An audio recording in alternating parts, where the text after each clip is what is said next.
اعوذ باللہ من الشیطان اللعین الرجیم بسم اللہ الرحمن الرحیم الحمد للہ رب العالمین وصلی اللہ علی سیدنا محمد وآلہ الطیبین لا سیما علی بقیت اللہ فی الارضین ولعن دائم علی اعدائہم اجمعین۔ عبارت جو درس گزشتہ میں شروع کر چکے تھے وہ یہ ہے کہ وَبِوَجْهِكَ الْبَاقِي بَعْدَ فَنَاءِ كُلِّ شَيْءٍ، اے خدا تجھے واسطہ ہے تیرے وجہ کا، تیری صورت کا جو باقی رہنے والی ہے ہر شے کے فنا کے بعد۔ ہر شے کو فنا ہے، تیرے وجہ کو بقا ہے، تیری صورت کو بقا ہے۔ اور پھر دو تین عبارات کے بعد ایک جملہ آئے گا وَبِنُورِ وَجْهِكَ الَّذِي أَضَاءَ لَهُ كُلُّ شَيْءٍ، تجھے واسطہ ہے تیرے وجہ کے نور کا، تیری صورت کے نور کا، جس سے ہر شے منور ہے، روشن ہے۔ تو بحث جو ہے وہ وجہ خدا میں ہے کہ قرآن مجید میں بھی وجہ لفظ استعمال ہوا ہے خداوند قدوس کے لیے کہ کل شیء فان وَيَبْقَى وَجْهُ رَبِّكَ ذُو الْجَلَالِ وَالْإِكْرَامِ۔ تو وجہ سے مراد کیا ہے؟ یہاں پر عمدہ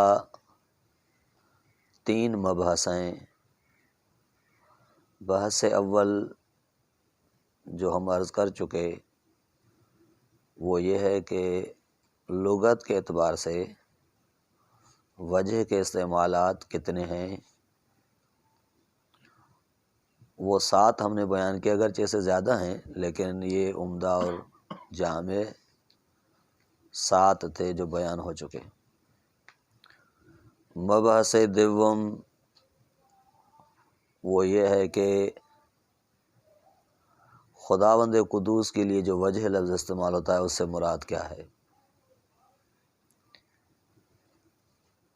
اور مبحث سوم، تیسرا مبحث یہ ہے کہ بعض روایات میں وجہ خدا کا جو معنی کیا گیا ہے اس سے جو مراد لی گئی ہے وہ اہل بیت علیہ السلام کی ذات مراد لی گئی ہے۔ تو اہل بیت علیہ السلام کس طرح وجہ اللہ ہیں، یہ مباحث ہیں جو یہاں پر طے ہونے چاہیے۔ خلاصتاً ہم ایک ایک مبحث کو عرض کریں گے انشاءاللہ۔ تو آج بحث دوم ہے، یعنی وجہ جو خداوند قدوس کے لیے لفظ استعمال ہوتا ہے اس کا وجہ، تو اس سے کیا مراد ہے۔ یہ بات مسلم ہے کہ وجہ جو اشیاء کے عضو میں سے ایک عضو ہے، ان کے اعضاء میں سے جو ایک عضو ہے، قطعاً وہ مراد نہیں ہو سکتا۔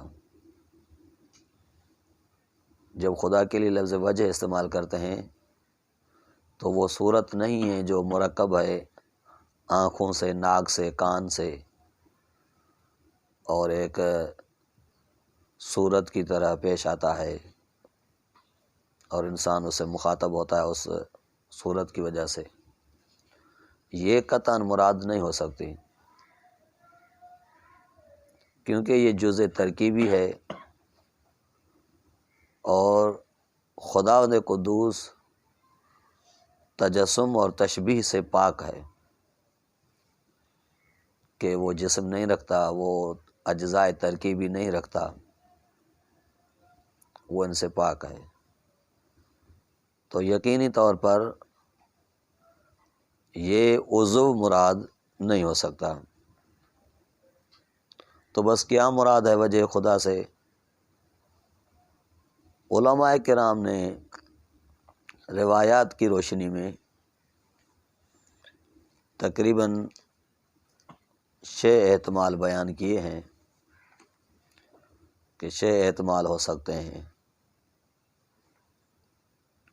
یعنی وہ تعویل جو پیش کی ہے وجہ کی، وہ 6 طریقے کی تعویل ہے۔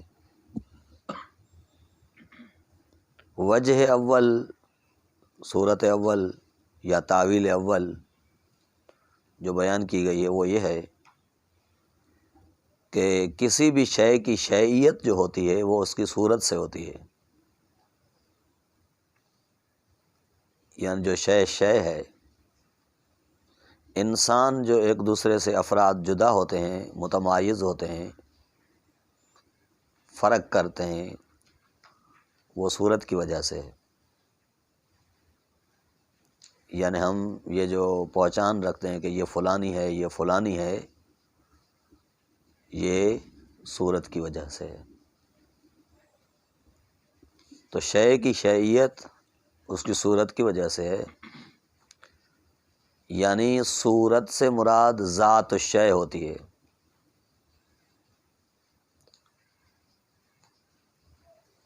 خود شے، ذات، کیونکہ صورت پہچان کا سبب بنتی ہے، شے کی شیعیت کا سبب بنتی ہے، اسی وجہ سے وجہ اللہ سے مراد بھی ذات باری تعالیٰ ہے،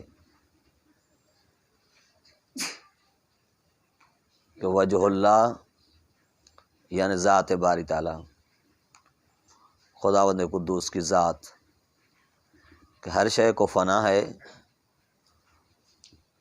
اور قابل فنا ہے، ہر شے قابل بقا ہے تو فقط ذات باری تعالیٰ ہے، خداوند قدوس کی ذات باقی ہے۔ یہ وجہ اول ہے جس کو بیان کیا گیا ہے۔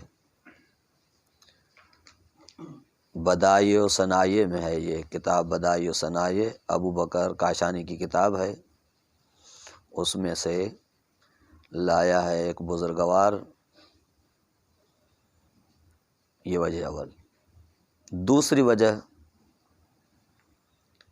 کہ وجہ جو ہے صورت، یہ مظہر شے ہوتی ہے اور مشیر الیہ واقع ہوتی ہے، یعنی اس کی وجہ سے انسان ظاہر ہوتا ہے۔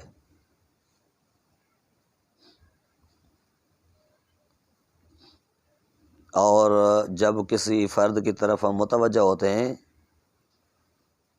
تو در واقع اس کی صورت کی طرف متوجہ ہوتے ہیں، اس کے چہرے کی طرف متوجہ ہوتے ہیں۔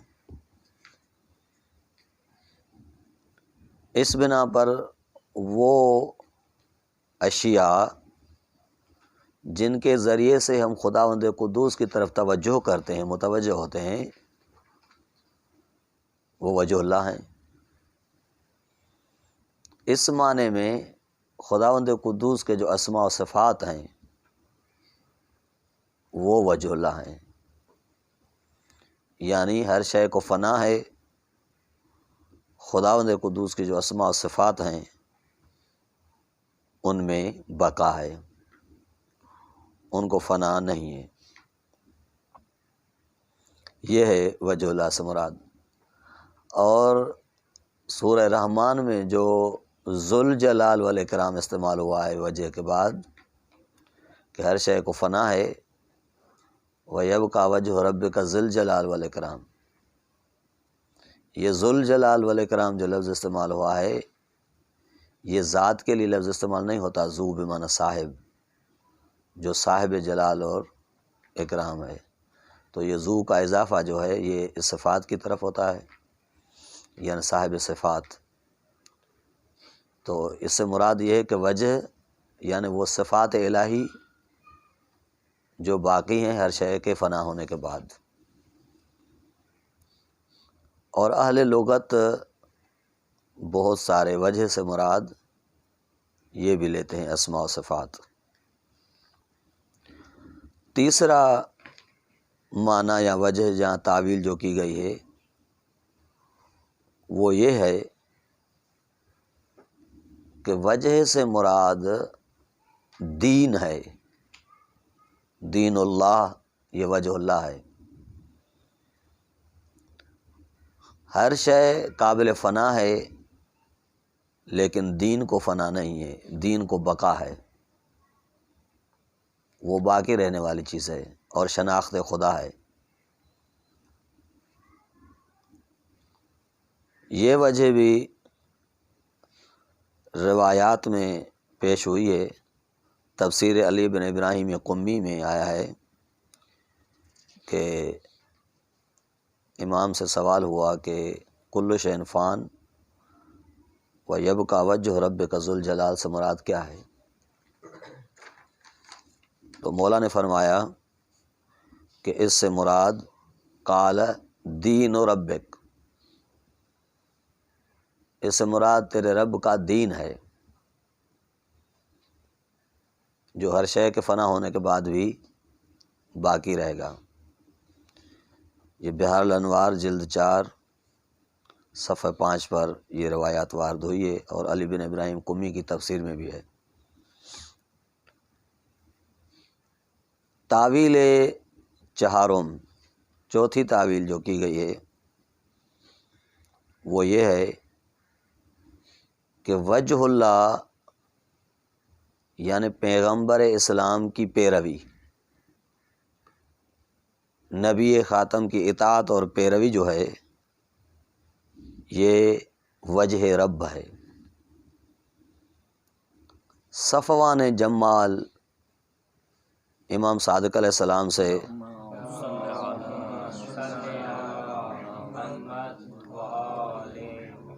روایت کرتا ہے اسی آیت کے ذیل میں کہ ہر شے فنا ہونے والی ہے الا وجہ رب سے مراد کیا ہے؟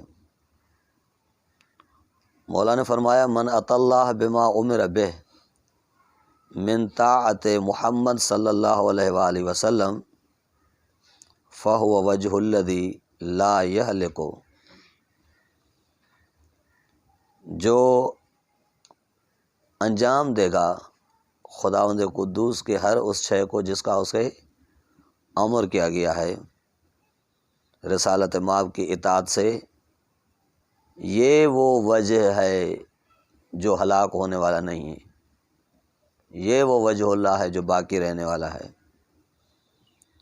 اور اسی طریقے سے امام شاہد مثال کے طور پر ایک اور آیت کی طرف اشارہ کرتے ہیں کہ وَمَن یُطِعِ اللَّهَ فَقَدْ وَمَن یُطِعِ الرَّسُولَ فَقَدْ اطاع اللہ،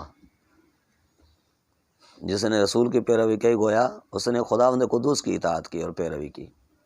تو اس سے مراد وہ ہے، یعنی وجہ یعنی اطاعت پیغمبر اسلام، کہ یہ اطاعت باقی رہنے والی ہے، ہر چیز کو فنا ہے، اطاعت خداوند قدوس باقی رہے گی۔ وجہ پنجم، تعویل پنجم، پانچویں تعویل کہ اس سے مراد کیا ہے، وجہ کیا ہے؟ وجہ سے مراد انبیاء کرام اور اولیاء اعظام ہیں۔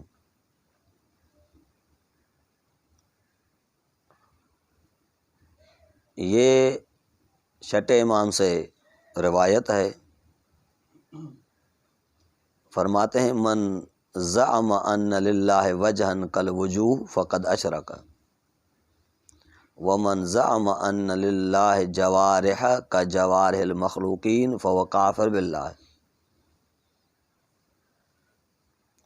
مولا فرماتے ہیں جو گمان کرتا ہے کہ خدا کو وجہ ہے، صورت ہے، جیسے اور اشیاء کو صورتیں ہوتی ہیں، تو اس نے شرک کیا۔ اور جو یہ گمان کرتا ہے کہ خداوند قدوس کو جوارح اور اعضاء ہیں، جیسے مخلوق کو جوارح اور اعضاء ہوتے ہیں، یہ خداوند قدوس کی بنسبت کافر ہو گیا ہے اور اس کی شہادت قبول نہیں ہے۔ وَلَا تَأْكُلُوا ذَبِيحَتَهُ، اس کے ہاتھ کا ذبح شدہ جانور نہ کھائیں۔ اور اللہ تشبیہ دینے والوں سے پاک ہے، جو خداوند قدوس کو تشبیہ دیتے ہیں مخلوق سے، خداوند قدوس اس سے پاک ہے۔ اور وجہ اللہ جو ہے وہ انبیاء اور اولیاء ہیں، فوجہ اللہ الانبیاء و اولیاء، بس وجہ خدا یعنی انبیاء اور اولیاء۔ چھٹا معنی جو کیا گیا ہے تعویل، جو روایت میں آئی ہے، وہ یہ ہے کہ وجہ اللہ سے مراد ائمہ طاہرین کی ذات ہے۔ بہت سی روایات میں آیا ہے کہ نحن وجہ اللہ، ہم وجہ خدا ہیں۔ یا مثلا علی بن ابی طالب فرماتے ہیں کہ انا وجہ اللہ، میں وجہ خدا ہوں۔ یا دعائے ندبہ میں صاحب العصر و زمان کے لیے آیا ہے، عجل اللہ فرجہ شریف،